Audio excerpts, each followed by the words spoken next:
Thank you. Thank you. Thanks for coming, and it's great to be here. As John mentioned, I'm a professor at Harvard Business School and Harvard Law School, and when he asked me to do this, I thought to myself, how am I going to do this in 25, 30 minutes, give you a sense of the case method with anything that would kind of approach reality? So rather than play it safe, we're going to do Me Too. You know, why not, right? If we're going to gamble, why not just go for it? So let me just walk you through a couple of ideas, and then we'll get started. So maybe we can just get started by just making sure we're all on the same page. So what's the case method all about? So maybe I can ask this gentleman in the white shirt right here. Very good. His answer was, I have no idea, that's why I'm here. Yeah, so that's a great answer. You would never get away with that in a real classroom, but for these purposes, I'll let you get away with it. So, in short, the case method is about trying to replicate real life situations which are characterized by incomplete information and uncertainty, and being forced to put yourself in the place of a decision maker and doing something. And the premise of it is, that is what life is about. And so the ability to go through 600 cases in a given year, or whatever the number is that you become well-practiced not in any particular domain, but in the domain of decision-making under uncertainty and with incomplete information. And that's a really, really important skill. So that's the premise of the case method. As I mentioned, it is also predicated at least a little bit on cold calling, as I just demonstrated. This will be a little bit of a tough room to cold call, but this discussion is going to require you to participate, so I hope you will, either by raising your hand or I'm happy to cold call. I have no problem with that. The big departure in what we're about to do from typical case method is, of course, that it's going to be hypotheticals. And I didn't ask you to read anything in advance. Normally, you'd have read a case in advance. You'd have discussed it in a study group. You would have tried to kind of figure out all the angles, and then we'd kind of come together and discuss it. So this is a very cheap imitation of the real thing, but it'll give you at least some sense of what it's about. OK, good. And then the final thing, of course, is just to say I'm an economist. I write, and my scholarship is about finance and public economics. This is not my domain of expertise. So it's not really clear why we chose to do Me Too. I was in charge of that decision, but I'm not an expert in these matters, and I don't have any particular expertise to bring to bear on this topic. Having said that, I think it's something we all need to develop some expertise on. And so what better way than standing in front of a whole bunch of people to try to develop that expertise? OK? All right, good. So let's just dive in. So by the way, I should just say, I'm going to just, for these purposes, put you in the role of a CEO of a medium-sized company. You can think about it in an entrepreneurial setting if you'd like, if that's more familiar to you, or think about it as the CEO of the company that you may be working for now. And we'll just try to go through that kind of scenario. OK, so here we go. So the human resources chief comes to you with an allegation regarding your COO. One of his subordinates alleges a sexual encounter after an office party. All right, good. So what do you do? And let's just do the real, real serious TikTok, which is give me the play-by-play of what you're going to do. Yes, the woman in the white. Only because I work in HR, fact-finding. Fact-finding, what does that mean? Evidences, cameras, text messages. So just to be clear, the first thing you're going to do, tell me exactly what you're going to do.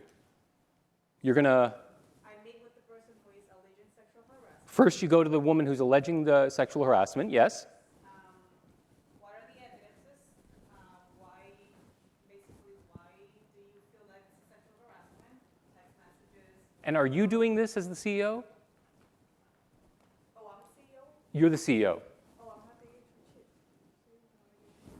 the HR chief. HR chief comes to you. You are the CEO. What role are you going to play? I'm the person who's been accused, basically. So let's back up. So this is just make sure we're all on the same page. You're the CEO of a company. Yes. You have an HR chief. Yes. That HR chief comes to you with an allegation against your COO. Everybody OK? Everybody got the facts? OK. As the CEO, what do you do? Oh, CEO, I'm sorry. I heard COO. I'm like, how come? OK.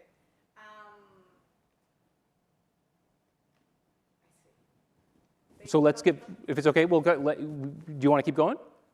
I mean, HR is basically the So you're not going to be involved. It's the HR people's job. tell me what you have investigated. We don't know anything yet. Right, so investigate. Okay, and so you want me to go and investigate, and until that time, are you involved at all?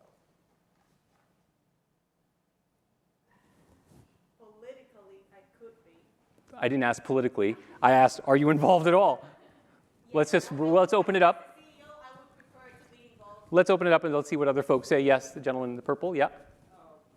We had a similar situation, sir. I was in military, I was commanding one of the unit, one of my unit ladies happened to, and they came to my exo to me. So the best chance which we did was that at the parallel the investigation was run, but as CEO of that unit, we interviewed that lady officer. And you would participate in that? Yeah, I was the commanding officer. I'm asking you in this situation, as the CEO of the company, you would participate. Definitely try and speak to her once. I will definitely. What about the COO?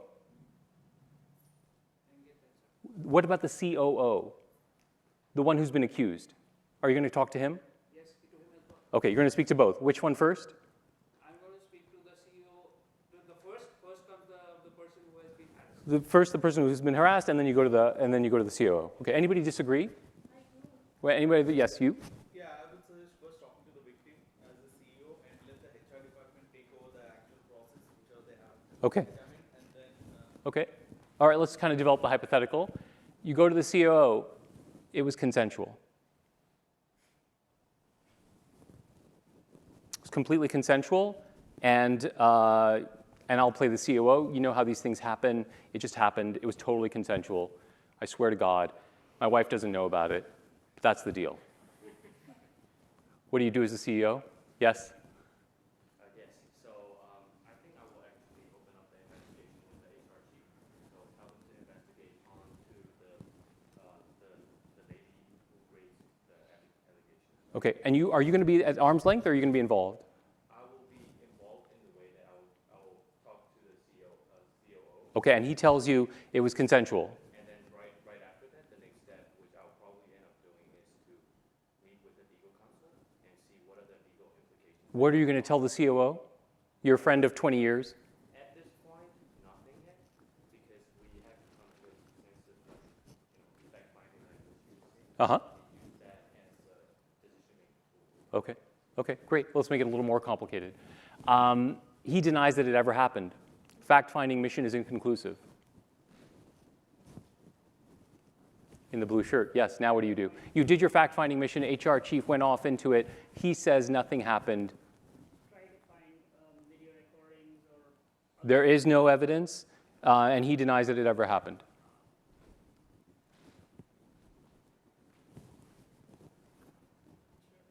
Sure, yeah, that's one answer, yeah. Go ahead. Yeah, informal chats with other employees in the office and see if they've ever seen something similar. So you have informal chats. Yes. You're going to go around and talk to his colleagues and see if he's ever, what? If any of the colleagues have ever seen any form of harassment. No sign of harassment.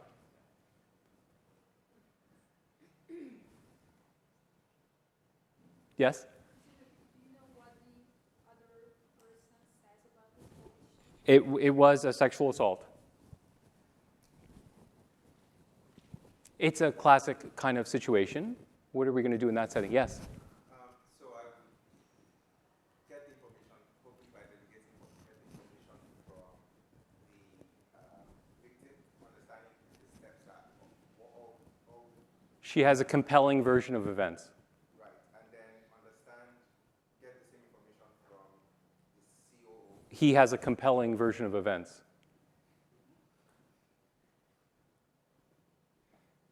What happens next? Let's go to the, yes, please, in gray. So rather than this devolving into a he said, she said, you rather want to corroborate their story, even though fact-finding was inconclusive, but to understand the We're done fact-finding. It was inconclusive. What are you going to do? inconclusive, but any supporting evidence, nothing. Slight on both sides. Let's make it a little more complicated. It's a woman outside the company. It's a woman outside the company, not connected to the company at all, who makes an allegation against the COO. So now what do we do? Yes, the woman right here, yeah. Analyze the implications and consequences of everything that's Analyze the implications and consequences. That sounds fantastic. What does that mean? just like in terms of how the company is being conducted. It's being conducted really well. Your CEO is a star part of the performance. Well, right. So like, how is our stocks plummeting because of this? Are you going to make a different decision because of your stock plummeting? Okay, so this woman makes an allegation from outside. It's not even public yet. At this point, it's not public. Or what are we going to do in this setting? Yes? I would ask the woman to reach out to law enforcement. You would ask the woman to reach out to law enforcement. It turns out she says that, in fact, law enforcement is notoriously uncooperative in these circumstances. The bar is extremely high, and she doesn't want to do that. She just wants you to know the kind of COO you have in your employment. So are you done after you refer to law? You're going to tell her to go to law enforcement? That's it? That's how she feels, but the way the law is set up is to carry out such proceedings. So you have no duty to her at all. She should continue pursuing that direction, and She doesn't want to pursue that direction. well, that's her choice. That's her choice, and you're done. Good. Okay, great. Everybody okay with that? Anybody disagree with that? The duty is done because she's not part of the organization, and so what duty do you have to her? And so she has to make a choice whether to pursue it or not pursue it, and that's all there is. Fantastic. Yes. I would say if she does not choose to go with the allegation to the police, there's still a problem whether it happened or not. So I would say that some type of training, some type of awareness needs to happen within the company that it won't happen in the future. So we're going to call in a diversity consultant. We're going to call in a diversity consultant or a harassment consultant, and we're going to find out what they can do to help the situation. Is anyone going to talk to the COO? Is anybody? Yes. I would try to figure out her motivation. So I would talk to the CEO and her and see if there is like a different kind of motivation. He says she's a spurned lover. Then that would be a good motivation as to why she would come after him, especially if he has no other history of doing that kind of abuse. Okay, so when he says that, what do you do?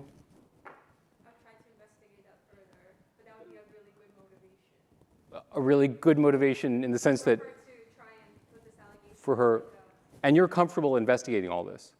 yes, So any allegation that comes in against your COO, you're going to investigate. potentially yes, because I don't want this to hurt my company. Okay, great. Let's come back to this gentleman here. Turns out the accuser's got 1 million Twitter followers. Does it change your decision? You said, go to the police or don't, I don't care. It's not my problem. I'm being mean to you, but that was some version of what you said. Right, that would not change my decision because the Twitter followers are not they're not going to harass me for, they could if they wanted to, but I feel like, So the fact that the whole world knows about this is not a problem. it would be a problem, but how we are saying to approach the problem is to go through the legal, So this does not change anything. it wouldn't. Great. Everybody agree with that? Yes, far over there, yeah. So in terms of just like corroboration, I think it's very important just to corroborate who saw what at the office party, understand. Well, this is a friend, this is somebody outside the office, outside the company, who's made an allegation against your COO. But did someone see her? Outside the office, happened outside the office. So in terms of just corroboration, like understanding, if it's outside the office, but it's at an office party, so It's not an office party, just to be clear. COO is being alleged to have done something with a woman who has no connection to the company, didn't happen on the company grounds, didn't happen anything. so pretty much I would run an investigation. So you're going to investigate every claim that comes in. Well, of course, investigate the claim that she was sexually assaulted, and if the claim comes up, So you're okay. What do you make of his position? He said, I'm sorry, I don't know the names in this room, so it's a little uncomfortable, but he said, look, it's a matter for the law officials. I'm out of this.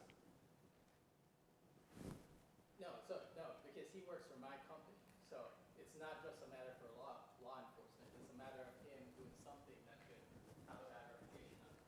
What do you say to that? So we don't know this as substantive as it was actually done. Like it's alleged, right? It's reputation and be smeared like Brett Kavanaugh, right? Nothing has been. It's an allegation that we have no substance behind. So I feel like there is some way to perceive this, And you're out of it. and you got to go with the legal proceedings. You got to go to legal proceedings. You want to tell him why he's wrong? No, well, in terms of just going through legal proceedings, you have to understand that she has 1 million followers that can really impact on a global scale. So you would only do it if she had the 1 million Twitter followers? No, not at all. It doesn't matter if she even had 1 Twitter follower. The fact of the matter is it's a reputation standpoint. It's about ethics and It's a reputation thing or it's an ethics thing? It's both those things. Okay, let's get a couple of more voices here and see, maybe in the back, yes. No one's asked her what she wanted. So you might actually talk to her. Yeah, I want to know what she wants, and then I can determine our liability. Facts of the matter. I'm not a detective or a lawyer. I don't want anything. I want you to understand the character of the person who you have as a COO. Psych eval, counseling, I'm sorry? psych evaluation and counseling for the COO. Psych evaluation and counseling for the COO. And that's it. Well, that'd be a start. I'd actually have to listen to what they had to say. And then you kind of go further. Okay, great. Let's make it a little bit harder. So for the gentleman here, it's not your COO. It's a plant level employee. You have about 20,000 employees. It's somebody who's working on the plant. Allegation comes in. again, go back, try to corroborate, investigate the matter. So just to be clear, so this allegation comes into a plant level employee and you're going to investigate it.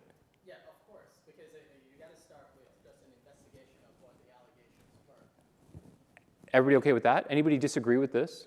Let's just make sure we can get some viewpoints on this. Anybody disagree with this? Yes, this woman right here, yeah. Yeah, so I think that whatever level of the employee is, for this kind of situation, they should have an external lawyer, an individual lawyer who should deal with the sexual allegations against the person involved. Okay. And are you going to do it with everybody, the plant level employee? Whatever level of the employee, this did not happen on the company grounds or at the office party, is something which happened outside. I would be involved as CEO knowing that, like, okay, what are the steps being taken, but it should be taken care of by an external lawyer. Okay. Everybody agree with that this has got to be investigated? Yes. Yeah, I think a plant level employee is obviously much easier to replace than COO. Given there's 1 million Twitter followers, I would just comply with the demands and fire the plant level employee. Everybody okay with that? Yes. Yes, I think it's just she's using like emotional intelligence, and it's actually I'm sorry, you're just going to use emotional intelligence. no. I think the allegations. The allegations, I think it's just that she's using and making up stuff because I don't think how relevant is it to the company and how is it beneficial. so she's making up stuff. Okay. She's making up stuff, and as a consequence, you're just going to ignore this? Yes, because she could be using emotional intelligence to get something out of the company when something's not true. Okay. She said all she wants to let you know is that your COO has behaved like this, or your plant level employee has behaved like this. But are there like any emails or what type of relationships or what? No, she just wants you to know. But you're basically saying she's not trustworthy, and so we should disregard. She just needs probably like emotional support. She just needs like emotional support. Yes. So I don't think if it's a plant employee, I don't think you can just fire him without corroboration of the allegations. Right. So the logic here was, just so we're clear, the logic here was not that valuable. Get him out. That could be a lawsuit, though. If there's no, like, if you're firing him for, Let's say there's no liability. Is the lawsuit logic the one that's going to move you? and you would need more, like, you can't just fire someone based on allegations. What are you going to do with the plant level employee accusation? You would have to, if you look into it, you can't find any evidence. So you are going to look into it. At least evidence. Well, we've had two other possibilities here. One, disregard. Second, fire. You're going to investigate? And you're willing to investigate any claim that comes in against any employee.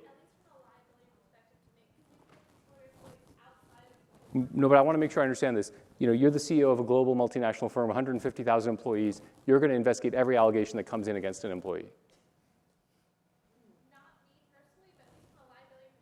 One second, not you personally. You're the CEO of a multi-billion-dollar multinational company. You have 150,000 employees. Are you going to make sure that every claim gets investigated? At least from a liability perspective. What does that mean?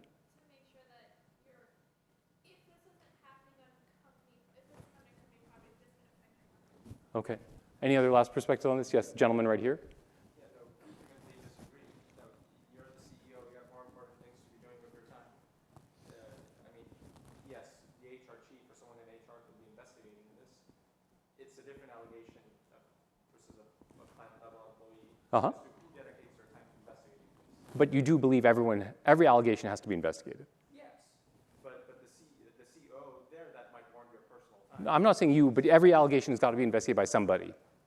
Okay, let's change it up a little. Glassdoor website rates your company as being the leader in your industry for propagating a bro culture. They cite a hard partying sales culture as a prime example. What do you do? Tell me what you do in this instance. I know these things are happening fast. Yes?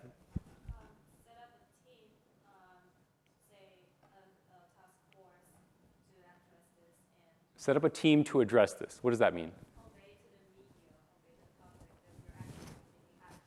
Convey to the media and the public that we're going to be taking actions.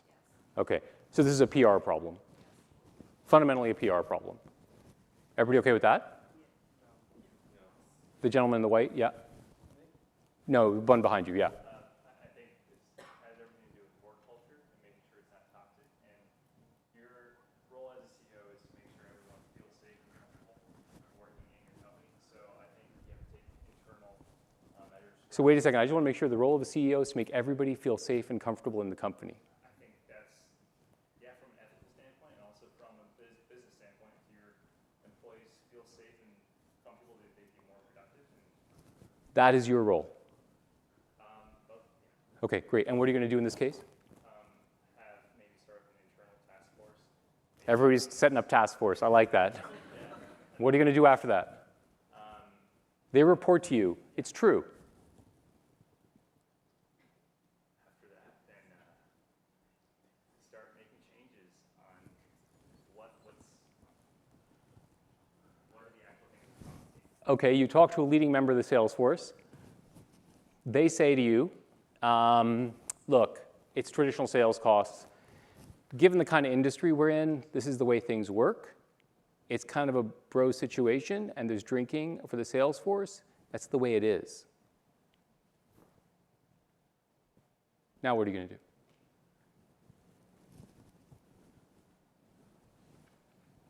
It's still to you.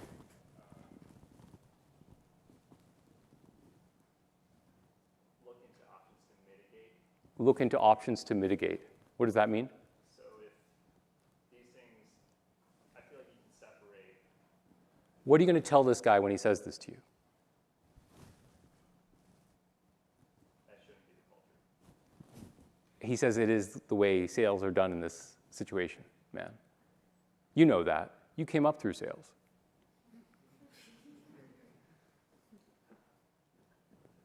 So let's make it a little more complicated. A senior male executive, let me see if I got that one right. So yeah, a senior male executive, your protege, relays to you that the Me Too movement has led him to hesitate to mentor younger female employees. This is a classic response to the Me Too movement. It's bad for women because men now are gonna not be in the same room with women. So senior male executive, your protege says, I'm uncomfortable mentoring younger female executives now. So I am no longer having one-on-one meetings with women behind closed doors. And frankly, I don't feel that comfortable on business trips with women. What do you say to this gentleman? What do you say? Yes, right there. You explain that this is not going to be great for the women in the company who Look, I'm not going to put my life on the line. These accusations are coming. I'm not going to put myself in a situation that exposes me. But you're not exposed if you're necessarily in the same room. You're exposed when you act out. Yeah, but you never know. No, but it's the acting out in bad ways that is at fault. Yeah, I don't know. I don't know. It's just like you're in the room and anything can happen, man. But that's not what happens. I think explaining to the person that it's Look, look, this is my instinct. This is what I'm going to do. and then in that case, he probably shouldn't be working in the company. Fired. If that's what he's going to do when he's alone in the room, maybe he's not the type of person he wants. Okay, great. A younger female high potential employee indicates that the drinking at the annual offsite, which is a 20-year-old tradition, typically leads to behavior and commentary that she finds offensive. 20-year-old tradition, fair amount of drinking. She comes to you and says, stuff happens in that setting that is offensive. I want you to understand that. What should you do in response? Yes, the gentleman right there. So first of all, it's 20-year-old tradition. She should have known this 20-year-old tradition. It depends on when she joined, right? She seems like she's a new employee, so this kind of culture has been existing for 20 years. And we determine what she finds offensive, because other people may not find that offensive.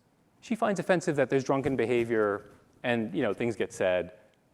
Well, I mean, to me, She should have known because that was the culture she bought into. right, she should do her research when she She should do her research. That's like what it's about. Like that's who we are. Everybody okay with that? Yeah? You should ask other people if they feel the same way, and if it, It's mixed, half and half.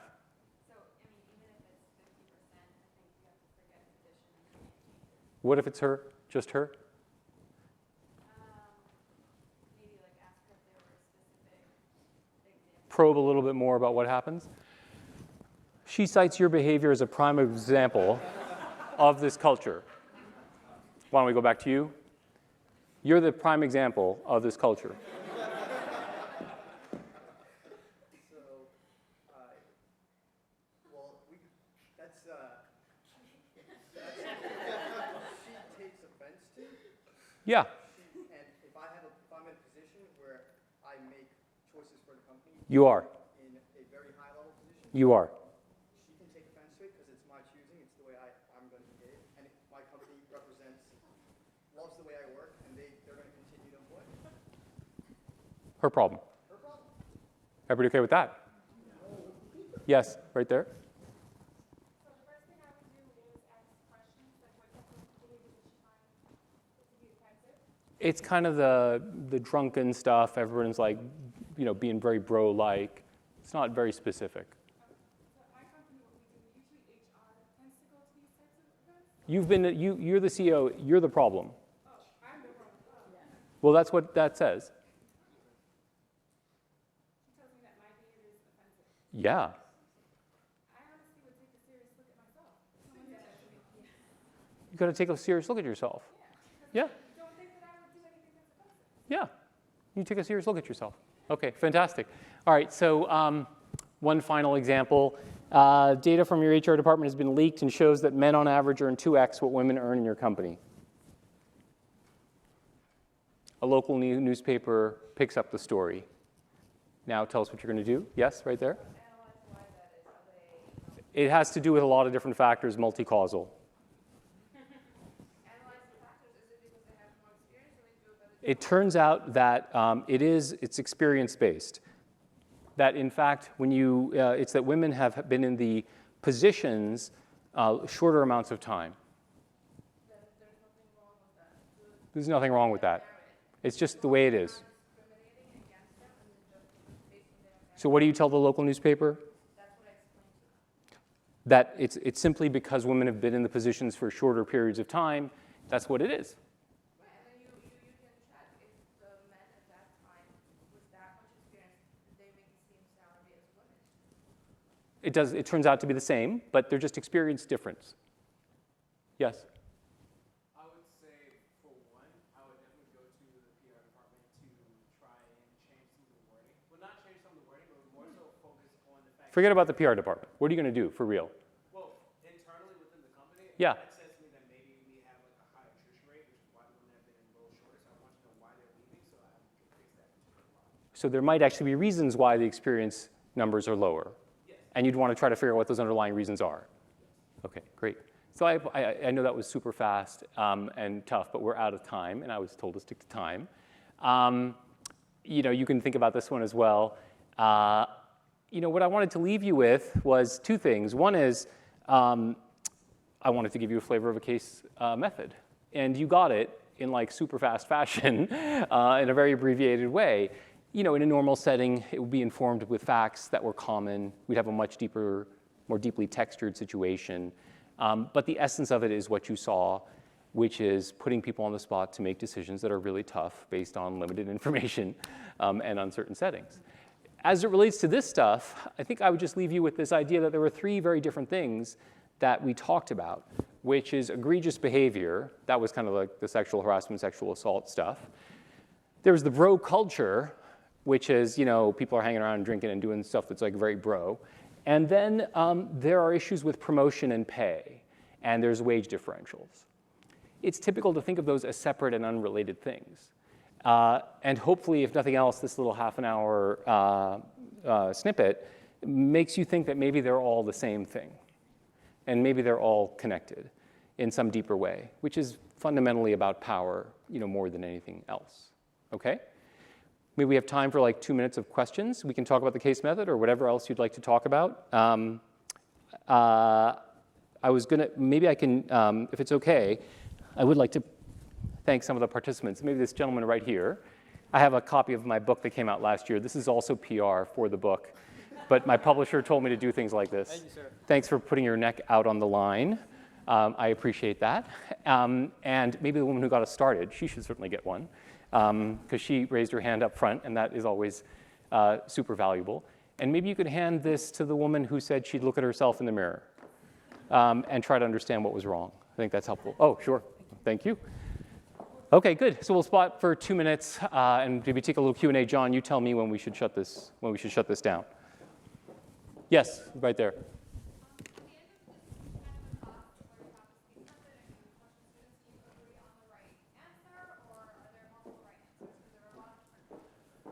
I think the essence of the case method is that there typically aren't right answers, and that you have to navigate yourself to the way and the place where you find the right answer.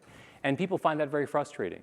And I think if you find that frustrating, then you shouldn't go to a school that relies on the case method, because it is frustrating for some people. But the essence of it is to suggest that actually that's only part of what we're teaching is the kind of the right answer to the third decimal point. Most of what we're trying to teach is this. We're just trying to understand how you think about things, think about communicating your decisions, think about how other people think about these decisions. And that's why the community is really important as well. Any other questions? Yes?